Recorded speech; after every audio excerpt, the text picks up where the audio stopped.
The following is a presentation of the Belly Up Sports Media Network. Here's what's cooking on an all-new Sports Stove podcast. We got a lot of football to talk about, playoffs, power rankings, draft, and so much more. That's what's cooking on today's Sports Stove podcast. From Belly Up Sports and the Belly Up Podcast Network, you're listening to the Sports Stove podcast with your host, Vince Stover. Hey, good looking, what you got cooking? How's about cooking something up for me?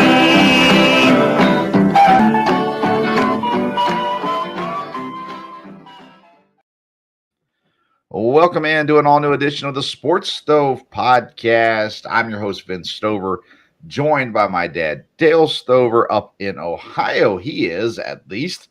Dad, how you doing today? Doing good. Exciting time of the year, and looking forward to the podcast tonight. Yeah, lots of football to talk about. But before we get to that, a new sponsor on board with the Sports Stove podcast, Righteous Felon Jerky. Find more information at righteousfelon.com. And Healthy Jerky. They got all kinds of stuff. You can get sample packs. You can get subscription if you want to. They got lots of options for you there at righteousfelon.com.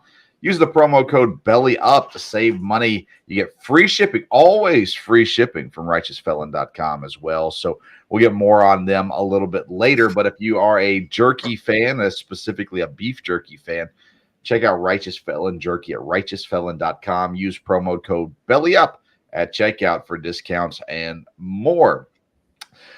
All right, Dad, let's get into football because it was a crazy weekend to get things started off as the super wild card weekend is what they called it. Is it that much super than the normal? I'm not sure. Let me start with this, though, Dad. The Dallas Cowboys won on Monday night.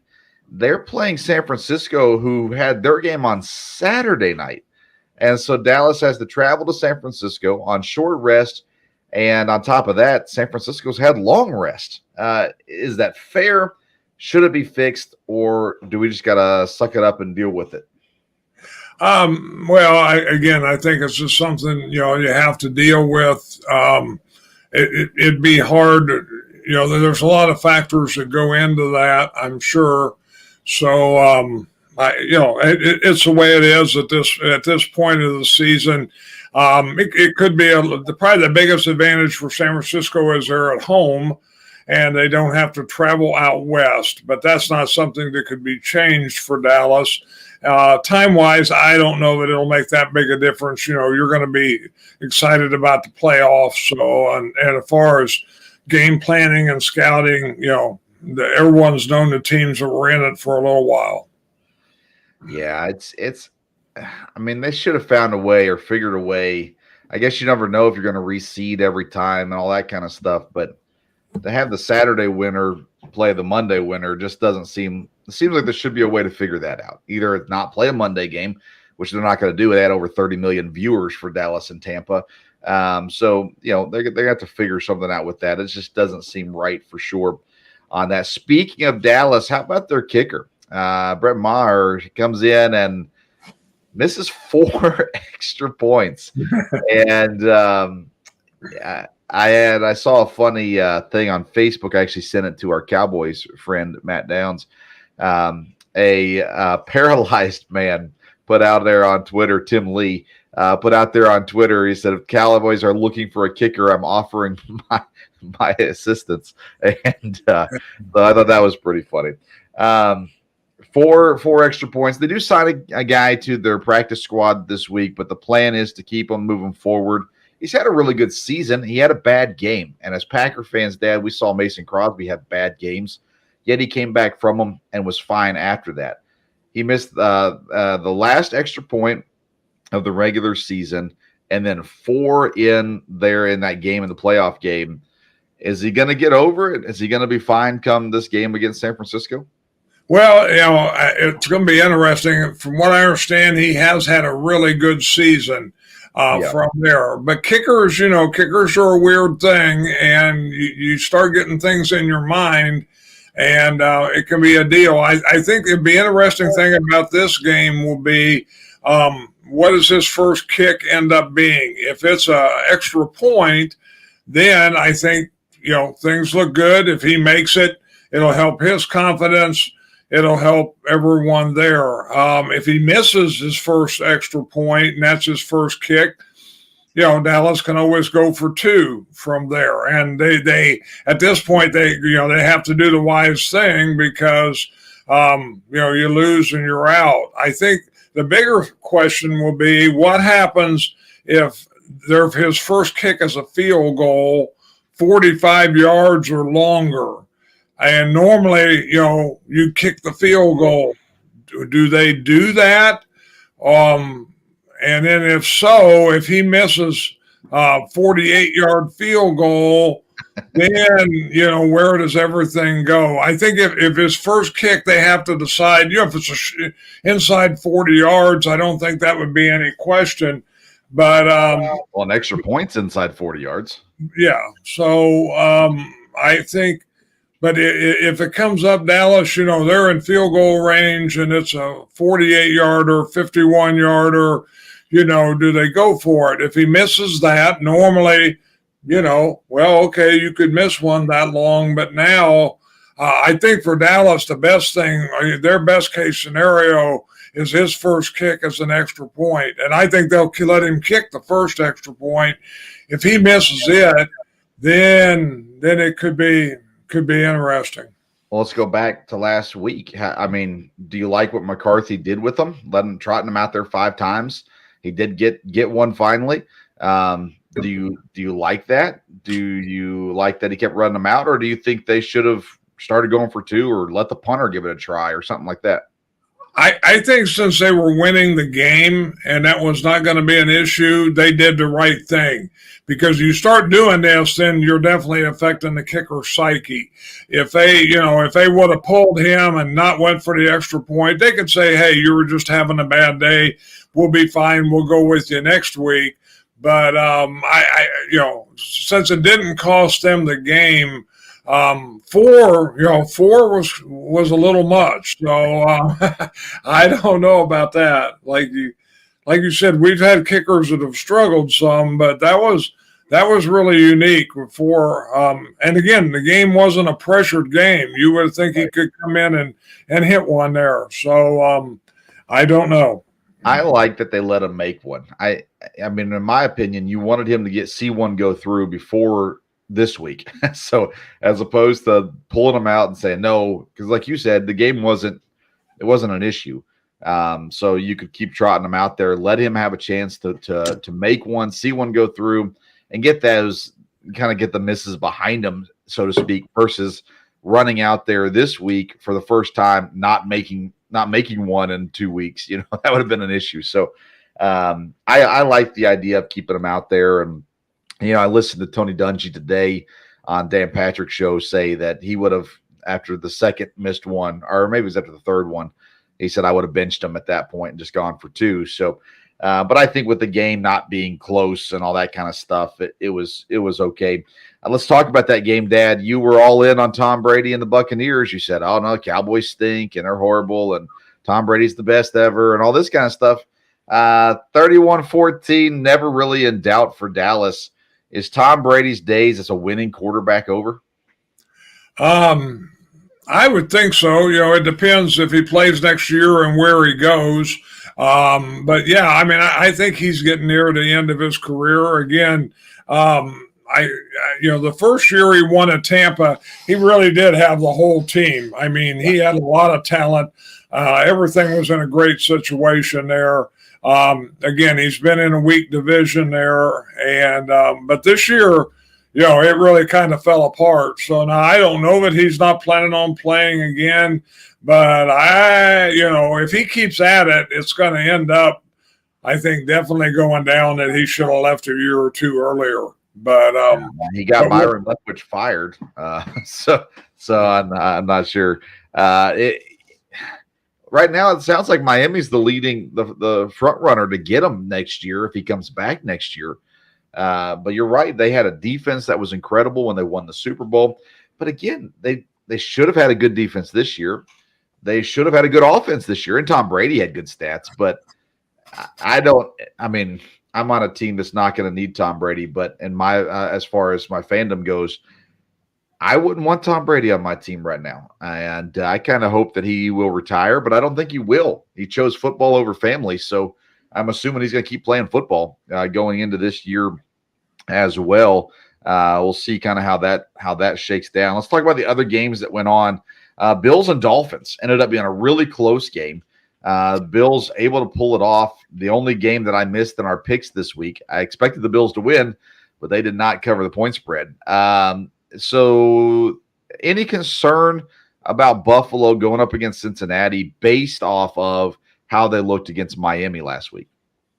Yeah, I think the way Buffalo's played the last month, I think Cincinnati, I mean, we'll talk about our picks in a little bit, but I think Cincinnati's in good shape, even though Buffalo's at home. Buffalo, it has not been consistent the last few weeks, as far as just being a juggernaut every time. And they obviously have potential, but I don't know, early in the year, it looked like they would be the team. Then all of a sudden, they lost games. Looks like they shouldn't have lost. And I don't. It's not going to be a surprise if Buffalo wins or if Buffalo's in the Super Bowl. But that wouldn't be my pick right now. Yeah, I don't know. I have to admit I have some doubts about Buffalo as well. They're obviously a good team, so they could pull it off. They wouldn't surprise anybody, but they're not playing great football. And to allow Skylar Thompson to compete with you, I think is a problem. So yeah, it'll be interesting to see how that one goes. We'll talk about our picks here in just a few minutes. The New York Football Giants knock off the Vikings. Their luck apparently has run out, according to you. We both picked New York to win last week, and felt like there was an opportunity here for them. Daniel Jones joins Colin Kaepernick and Kurt Warner as the highest yards gained in a single playoff game. So between his rushing and his passing, he had a great game. Saquon Barkley, 2 touchdowns as well.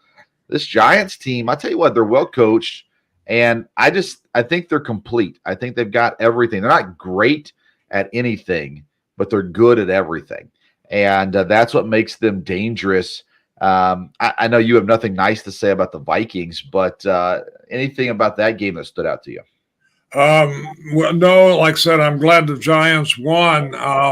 Honestly, I was worried. It got near the end of the game because, again, the Vikings, they've just won all these games they should not have won. And all of a sudden, the Giants have a chance to lock it up, and a guy drops a crossing pass, that pretty much would have locked the game up with a first down. I thought, oh, no, here we go. Then the Vikings get the ball, and then you get this roughing the passer call, and you get 15 yards. And I thought, well, here we go. It's at least going to go to overtime. So I was glad it didn't. But I thought I've seen this too many times this year. So anyhow, no, the Giants have done well. Definitely one of the more improved teams. And, a lot of teams have been surprising this year on a good way and some on a bad way, but more on a good way. But the Giants, it'll be interesting to see this week. I heard some stuff on the radio today that, boy, they're real familiar with Philadelphia and all this, but I think Philadelphia's a pretty complete team. But if the Giants go out now, it's still been a great, successful first year for Brian Daboll. Yeah, you're right. Bengals squeaked one out against the Ravens. Huntley came in and played decent, well enough at the very least. Bengals win by a touchdown. Me and you both like the Bengals. We'll talk about this more in a second. But again, I was surprised that Baltimore stayed that close. But when you play a team 3 times in a season, you can't count anybody out at that point. But they did win and are fighting for a chance to return to the Super Bowl. 49ers, no problems with Seattle. I'm thankful for that. Seattle didn't deserve to be in the playoffs. Maybe nobody deserved to be in that 7th spot. Seattle wasn't that great this year. They were better than expected, but they weren't good. So San Francisco does that. Do we read into the blowout as anything for Brock Purdy and what San Francisco can do, or did they just get a really easy matchup? I think they got an easy matchup as far as, scoring like they did. First part of the game, I thought, oh my, Seattle's going to be in this. But then, it got away from them quick. So I'm still just not sure about San Francisco. Again, they may be as good as anybody in the NFC. I just don't know. I mean, they got the best defense. And when you got the best defense, that gives you a chance. And you got a quarterback who's not making mistakes. And you got some dynamic guys on that offense, too, with Christian McCaffrey and Deebo Samuels. So, I mean, and George Kittle. I mean, there's potential there. But you have to wonder, when will the clock strike midnight, so to say, for Brock Purdy? Was he really going to be a Super Bowl quarterback in his first year, being the very last pick in the draft? I have a hard time seeing that, but they have everything else in place. So, maybe so. We will see. But again, they had to play the Seahawks 3 times, and they were able to take care of business with them. So they did what they had to do. Jaguars, Chargers, what a ridiculous game. Chargers up 27-0. Jaguars march back and get the win 31-30. A ugly first half for Jacksonville, an ugly second half for Los Angeles. So the Jaguars pull through, and they didn't look to me like a team who's going to win this weekend, but they were able to beat the Chargers. But the Chargers have consistently just flopped. It doesn't matter who the coach is. It doesn't matter who the quarterback is, from Phillip Rivers to now Justin Herbert. It doesn't matter. They always fall short. They're never good enough, even though they should be good enough to get over that hump. To me, well, what does it say? Does it say more to you about the Chargers in the loss, or more to you about the Jaguars in the win? I think it says more to me about Trevor Lawrence. Here's a guy that throws 4 interceptions, but he just keeps going. He definitely has a way to lead the team. And I think the coach has built a great attitude there in Jacksonville. They have some very talented players. They have a good defense. But I think the key with Jacksonville is they have a leader. I mean, here's a guy that just keeps going. He comes out, throws, 4 touchdowns through 3 in the fourth quarter. And, he never flinched. And I'm sure guys in the huddle and guys on the sideline said, hey, we can win this, and it's because of the quarterback. And so I think it cements him as a real top-of-the-line quarterback from there. I don't think Jacksonville has the talent to maybe go to the Super Bowl or win the Super Bowl. But, boy, they're on a roll right now. And, again, like you said, when you have a good defense, that can really help, and they do have some weapons. Yeah, Lawrence threw 4 interceptions in the first half.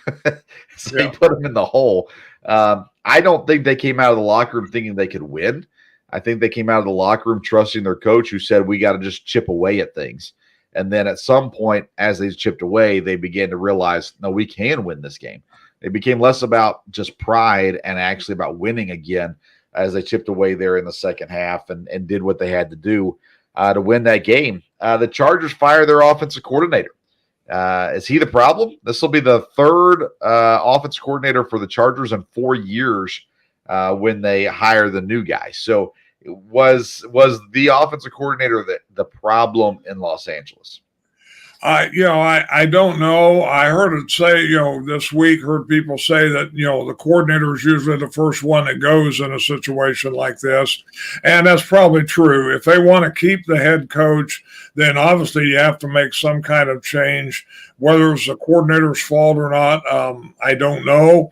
Again, I think play calling was definitely an issue.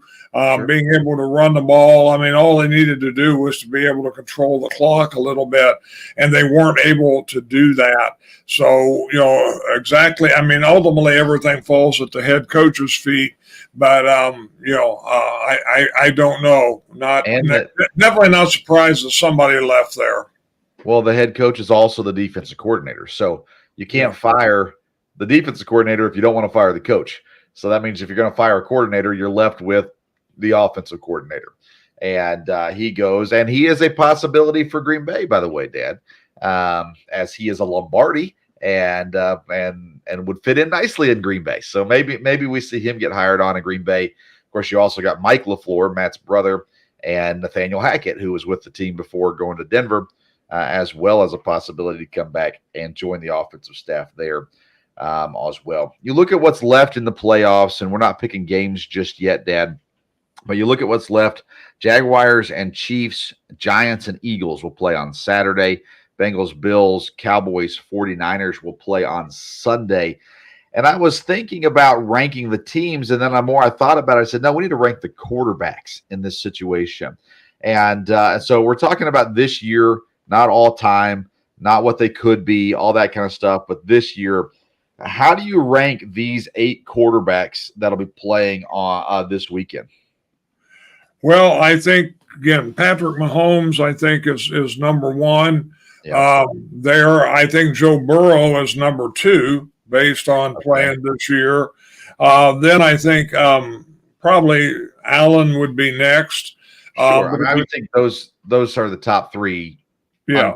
Unquestionably in this group, right? Yeah. Jalen Hurts not far behind that based on how he's played this year and the way they've gone there. So I would have him next, then Trevor Lawrence.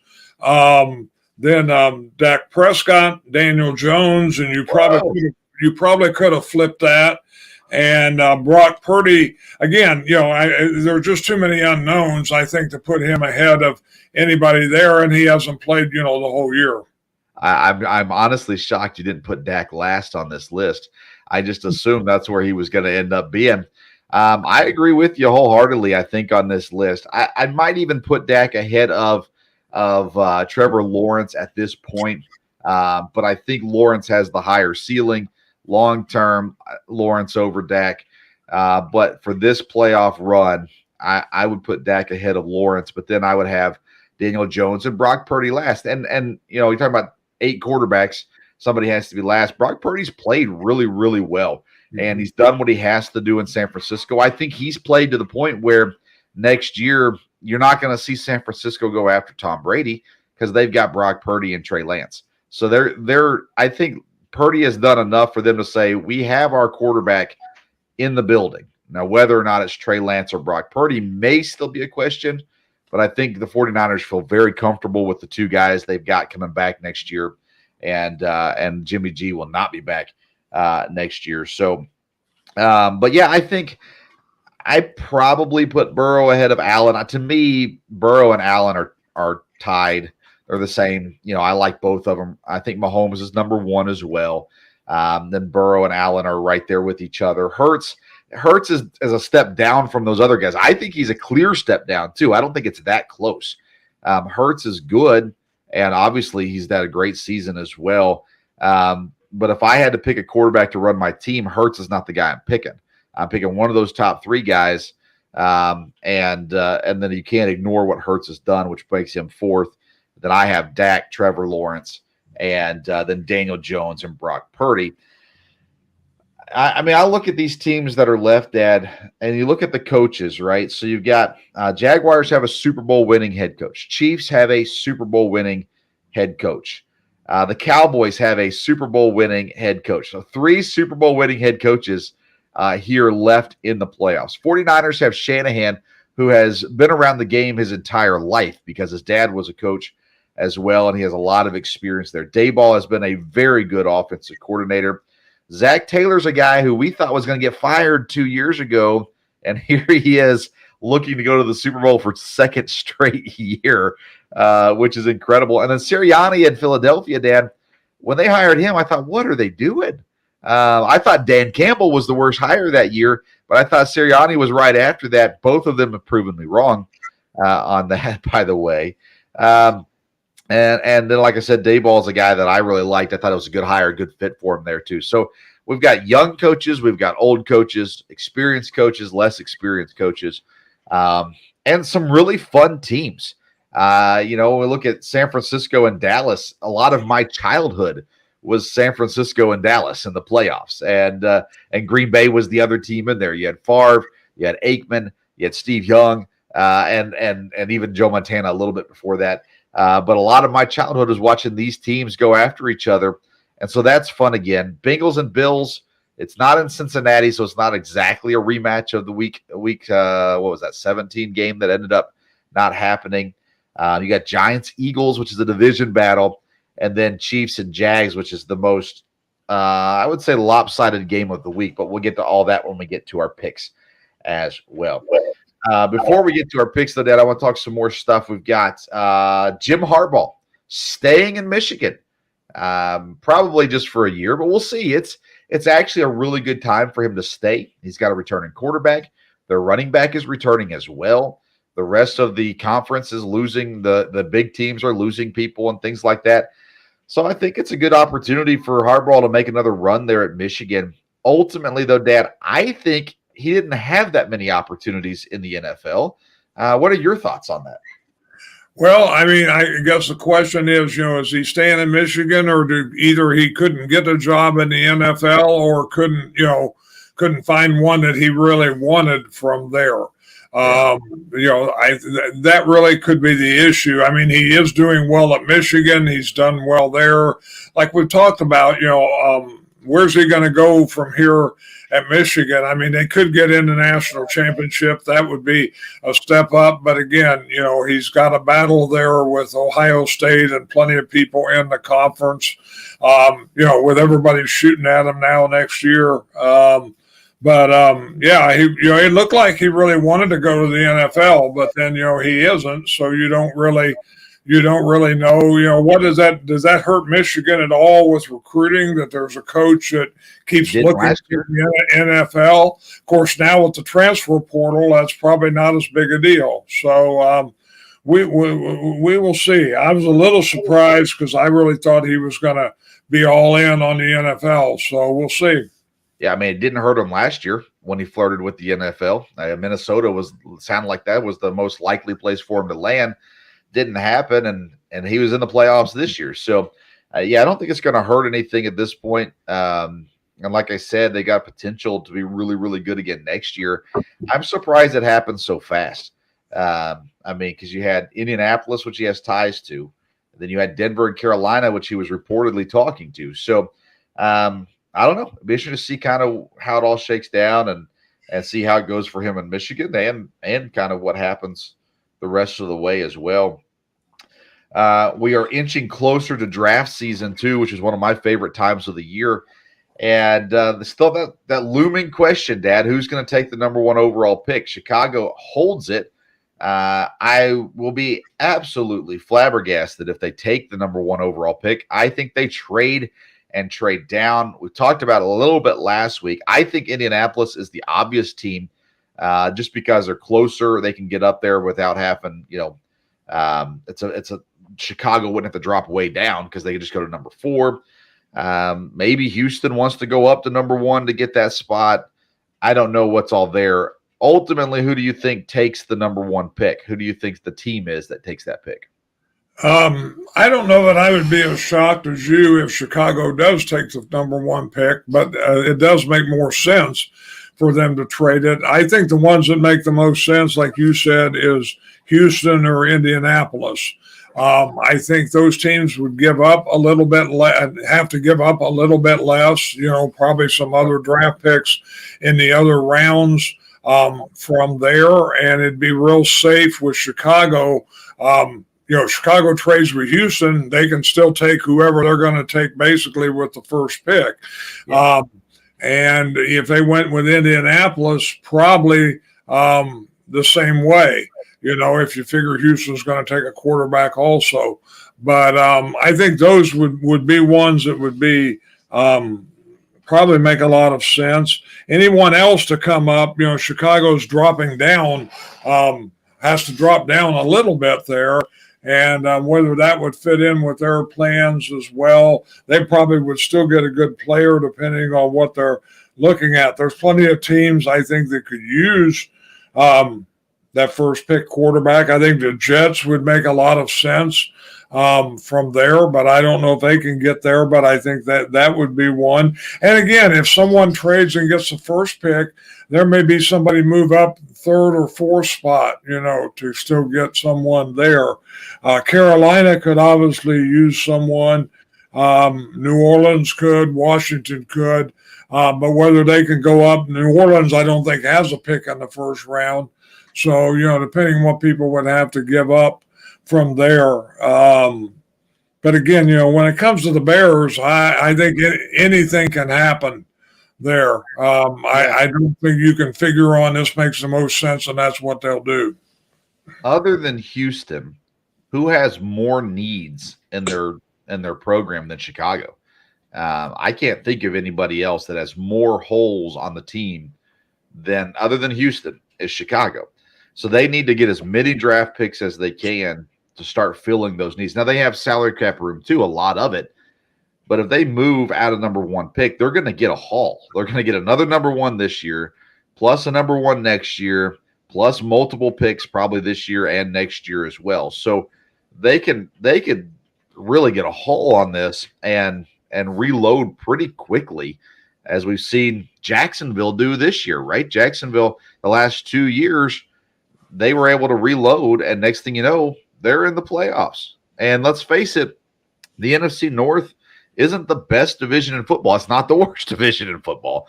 It's not the best division either. So they can get better pretty fast, I think, as well. So I think Indianapolis is still the team that makes the most sense, that would jump up. And again, I think there'll be too lucrative for Chicago to turn down the offers they're going to get. But you might see Carolina's the team to watch for, although, I wish I could give the right credit to, but I heard someone talking today that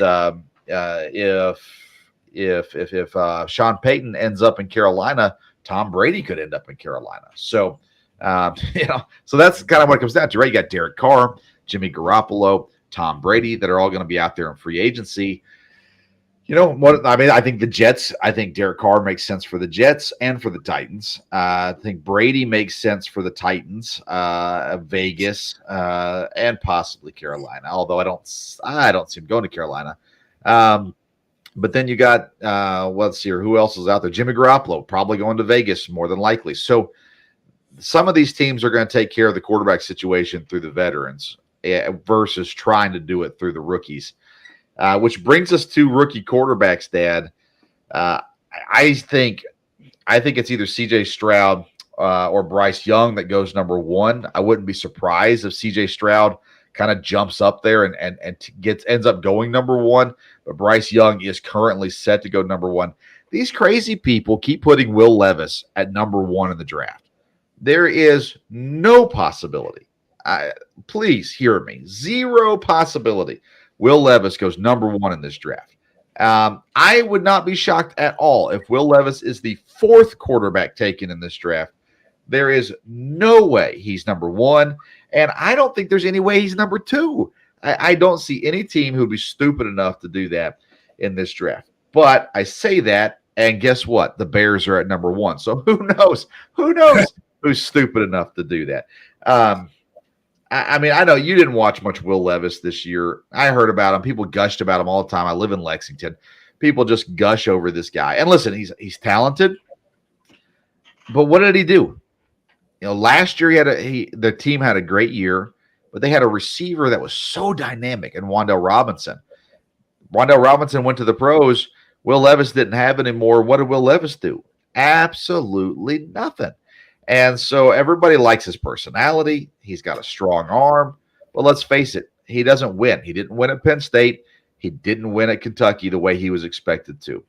So why would you go up and take him number one or number two when you have C.J. Stroud, who played a phenomenal season, plus that playoff game against Georgia looked great. And then Bryce Young, who's been great the last 2 years as well. So I just don't understand why. I think it's clickbait. I'm guessing it's just guys trying to get their name out there and trying to get people to read their articles. But Will Levis is not going to be one or two in the quarterbacks.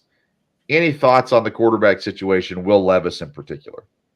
Well, I think you're probably right on that. Again, when it comes to quarterbacks in the draft, we've really got a long ways to go right now. There's going to there's going to be combines, there's going to be senior days, and you're going to have people jump around, and somebody could, he could wow some people, and somebody else could digress, but it doesn't look like he'd be one of the top two, and like you said, maybe not the top 3 or 4. Depends on what somebody likes and what somebody's looking for. Again, if he drops down past the top 10 or 15 picks, then all of a sudden, anything can happen, because then, people may be looking for a future quarterback. So there's a lot of quarterbacks in this draft, a lot of them that I think people can draft and have potential, to look at in the future.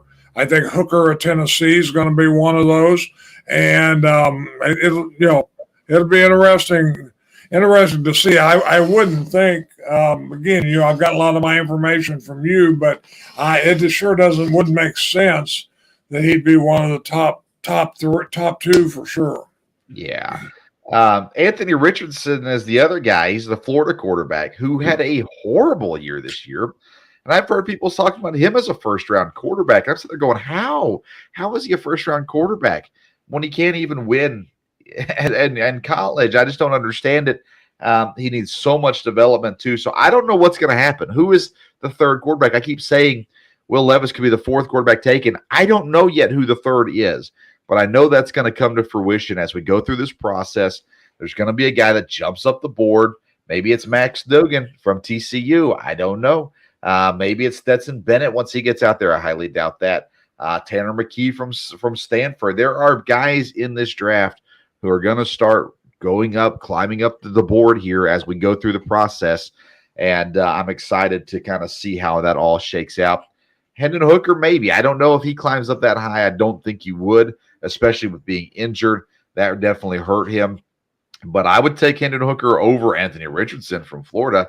I don't know that I'd take him over Levis or not, but I don't see either of those guys being long-term starters in the NFL. Dad, yeah, go ahead. It just depends, what you're looking for. I mean, you can look at quarterbacks and drafts and say, wow, why'd they take him that high and it didn't work out? And then you can look at this weekend and look at Daniel Jones, a quarterback from Duke. Why what did they see in him? Why? Well, right now, he's not looking too bad. So some of those, work out pretty good. And some, think, well, why'd you take him that high? And they haven't been able to. Chicago, took the guy from North Carolina, and he hadn't worked out even at Pittsburgh. And so, you see that come both ways. But you get a team and you get scouts, and there's something they like, and sometimes it hits, and sometimes it doesn't. Well, Jalen Hurts, Dak Prescott. Both not first-round draft picks. Allen was, Lawrence was, Mahomes was, Jones was. Brock Purdy, though, right? 7th rounder, last pick in the draft. I mean, some of it is out of pure luck. Some of it is landing in the right spot with the right coach, with the right system, with the right players around you. All that kind of stuff is important for sure. And so we get so close to this. I just love when we get to this point in the year, especially once the Packers have been eliminated. So now I'm thinking a lot about the draft heading that way. Something else I'm thinking a lot about, Dad, is beef jerky. Our new sponsor, Righteous Felon Jerky, righteousfelon.com. Use the promo code BELLYUP. If you want the purest jerky in the game, you got to go straight to the source. Righteous Felon has partnered with the best natural black Angus beef producers in the land to lock up supply and guarantee the best tasting, best textured, and freshest beef jerky on the market. Like I said, go to righteousfelon.com. Use the code BELLYUP. They always give you free shipping on orders of $50 or more, and you're going to get that discount of 15% off your purchase with the code BELLYUP. And like I said, they have a subscription service. You can sign up to get regular orders of jerky. You can also mix and match different flavors. Lots of things going on there as well. So make sure you check out righteousfelon.com and get yourself some jerky. Use that code BELLYUP. And we're excited to be partnered with them here moving forward. All right, Dan, let's get to our picks this week. I'm telling you, I was so excited last week. 5-1. I was last week. I think you were you 3-3? I was 4-2. 4-2. I can't believe it. You're lying. 4-2 last week was Dad. The only one I missed was that Buffalo game, and that's just because Buffalo still won. They just did not cover. I'm looking really quick to look at our leaderboards, Dad. Myself and Brian from the Injured List podcast are the top of the board right now. And then, Dad, it says you were 3-3 last week. According to your picks, at least on the runyourpool.com, you were 3-3 last week. That was true on Run the Pool, but as far as you and I picks, we were 4-2. So you weren't committed to your picks last week. That's it. I see. Okay, well, let's get to our picks this week. My picks that I make on this show are the same picks I put in runyourpool.com. And so I make sure that I don't cheat the system going it that way. But, Dad, let's look at this week's game, starting with Saturday's game. Kansas City at home, 8.5-point favorites over the visiting Jacksonville Jaguars. We both kind of talked about this already, and I don't know what you're picking as far as the spread goes. I'm going Kansas City. I think they're clearly the best team. I think Jacksonville can make it interesting early, but I think by the end of the day, Kansas City clearly wins this game, and Jacksonville's season, although incredibly good, will end on Saturday, and I think Kansas City covers at 8.5 as well. How do you feel about this game?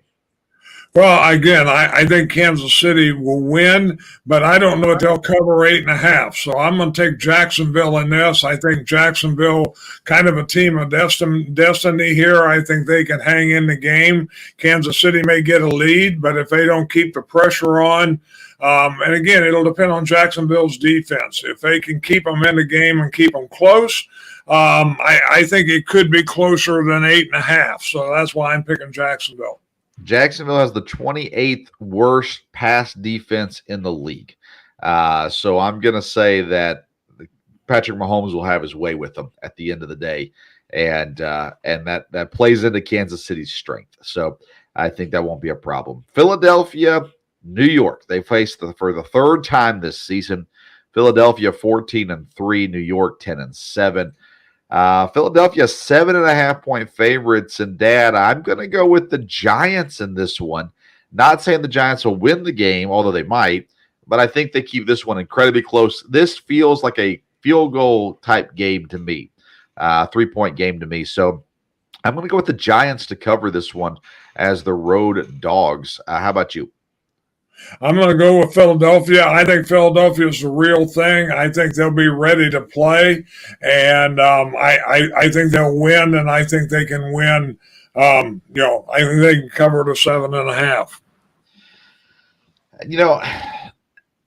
Maybe, yeah. I mean, and then obviously that's your opinion, and that's perfectly fine. But I look at this game, and again, we look at 3 times in a season playing the same team, right? So that's kind of a scary thing. I'm pulling up the scores right now to see what the other games were throughout the season. Let's see here. Last week of the season, Eagles won 22-16, and then they met earlier in the year. Eagles won 48-22, and had no issue with them in that game.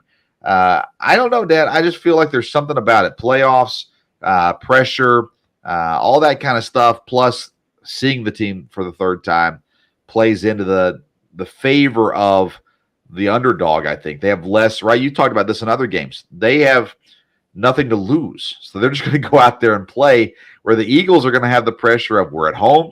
We're supposed to beat these guys. We're the 1 seed. We had the week off. So is there going to be rust involved and stuff like that? We have a young coach. All this kind of stuff plays into it. And Jalen Hurts was injured, remember? So you've got that coming to how healthy is he as well. I think 7.5 is a dangerous line. Even if Philadelphia wins. But we'll see how that one shakes out. Then Sunday, there's 2 games. Buffalo, 4.5-point favorites over Cincinnati. There will be a little bit of emotion in this game. Hamlin has been back into the building and talking to his teammates and stuff like that. But the last time these teams faced was probably the most traumatic event of their lives. But Buffalo will be home for this one, 4.5-point favorites. Cincinnati, the defending AFC champions, coming into town. How do you feel about that one? I think Cincinnati is playing well. Of course, Buffalo, it's at home, but I'm going to go with Cincinnati. I think they can. I think they can win the game, and I think again, if not, this could be a field goal game. It could be closer to 4.5. But I think Cincinnati is the real thing here, and I think they'll win this. Yeah, I'm with you. I've been on Cincinnati for a while now. I love what they're doing. I love the team that they have. I think this is going to be a high-scoring game. I think there's going to be a whole lot of points in this game. But I'm going with Cincinnati as well. If it comes down to the kicker, then Buffalo wins. But otherwise, I like what Cincinnati can do, and I'll pick them as well. Then that brings us to the final game of the weekend. San Francisco and Brock Purdy will host the Dallas Cowboys. San Francisco 3.5-point favorites as Dallas comes into town. I think this is the lowest scoring game of the weekend, although Philadelphia and New York could be. I put this game as the lowest scoring game this week, but I won't tell you who I picked yet. Who are you picking in this game? I'm going to take San Francisco. I've been hearing today that, and it is surprising that the line is only 3.5 with it being in San Francisco. And, they've had the extra day and all that. But I think San Francisco's ready to play, and I think Dallas is up and down at best. And, I'll be kind of shocked if San Francisco doesn't win this, and probably win it easily. I'm trying to think. Is there a street named after Shanahan anywhere from his Super Bowl wins? I don't think there is. Is there a street named after Mike McCarthy for his Super Bowl win? Yes, there is. Has he been there? Sure has. He's got some great talent, too. They seem to be figuring stuff out, letting Tony Pollard get more opportunities, sharing with Ezekiel Elliott, but having those opportunities as well. Sure, Dak could have a bad game, and if he does, then Dallas is doomed. But I just feel like the Brock Purdy experience is going to come to a screeching halt at some point. Dallas has a good defense. San Francisco has a great defense. Dallas has a good defense, though, and I'm not sure enough respect is being given to them because of that. So I think this is the week San Francisco's season stops. I think Dallas wins this game, not only covers, but wins this game. And I think we see Dallas and Philly next week, as Philly will squeak one out against the Giants.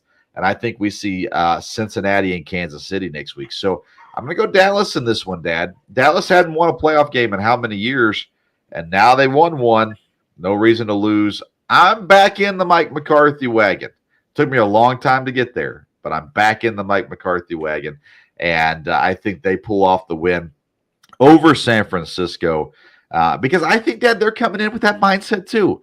I think they're coming with the mindset of, hey, the NFL really did us wrong by making us play on Monday.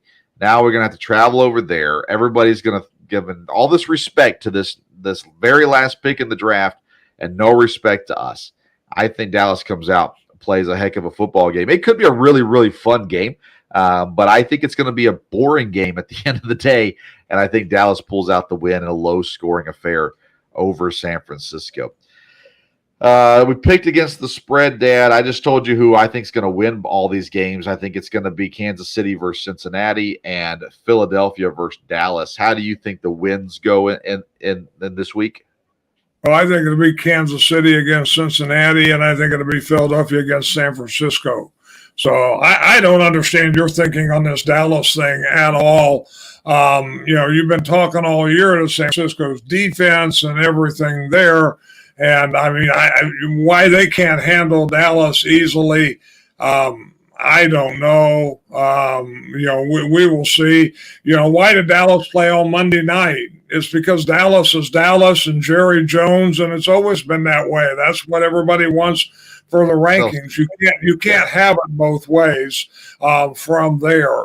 And McCarthy, it's true. They have a street, maybe an alley, I'm not sure what it is, named after him there in Green Bay.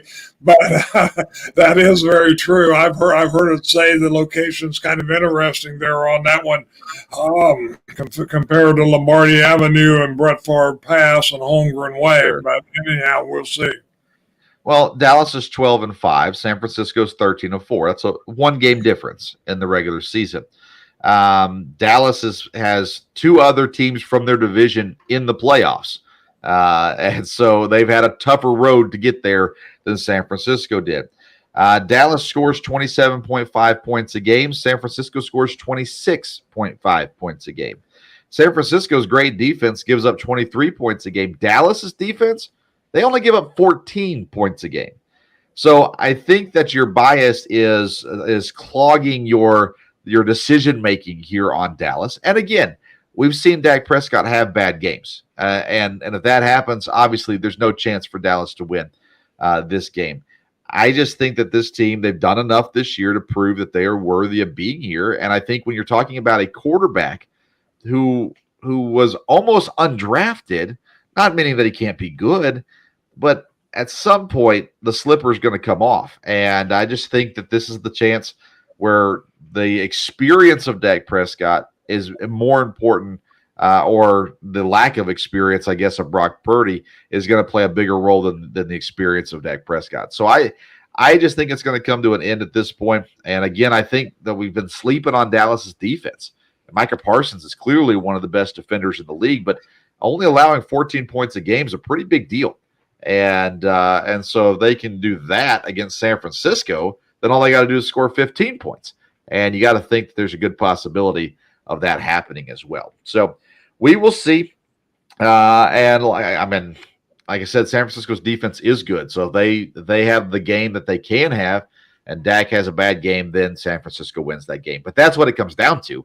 It comes down to Dak versus the San Francisco defense. Whichever one's better is the team that comes out on top there when it's all said and done. All right, it's getting there. It's almost time for this NFL weekend. Looking forward to that. We're pretty much out of time, so we won't talk about any other sports today. But a reminder, we are sponsored by Righteous Felon Jerky, righteousfelon.com. Use the code BELLYUP at checkout for 15% off your order. Dad, anything else we need to cover here this week? No, I don't think so. Like I said, we got a lot of interesting things going on, college basketball, different things like that. But right now it's the NFL, and like I said, a lot of issues going on there with draft and coaching and quarterbacks and all kinds of stuff. So, and maybe some of that will come a little clearer after this weekend. We'll see. Definitely. Let's see here. We got the Sports Stove Fantasy Baseball Show kicks up on February the 5th. Sunday night, February the 5th, 8 o'clock. You can catch it right here on the Sports Stove YouTube channel or on the Belly Up Fantasy Facebook page as well. You can always catch it afterwards, the audio form, right here at the Sports Stove podcast as well. So we'll be talking about all these free agent signings going on in the Major League Baseball. Hey, the Brewers signed somebody today, Brian Anderson. So that was a good signing. Happy about that as well. But we'll talk about that more in the weeks ahead and cover all the fantasy baseball topics as well, and the Sports Stove Fantasy Baseball Show. Also, every week we drop the Sports Stove Local Hour covering EKU sports. And even if you're not an EKU fan, if you'll go back, I'll tell you, listen to the episode this week. I had a great conversation. Senior guard Cooper Robb, A.W. Hamilton, the head coach of the men's team, and Coretta Brown, the assistant coach for the women's team. She was a WNBA player. We talk about that a little bit as well. And just really good conversations and fun times there. So go back and listen. That episode is available wherever you get your podcasts. Follow us on Twitter and Instagram at Sports Stove. We'll be back next week with an all-new edition. Thank you so much for tuning in to today's Sports Stove podcast. Until next time, we'll see you around the Sports Stove.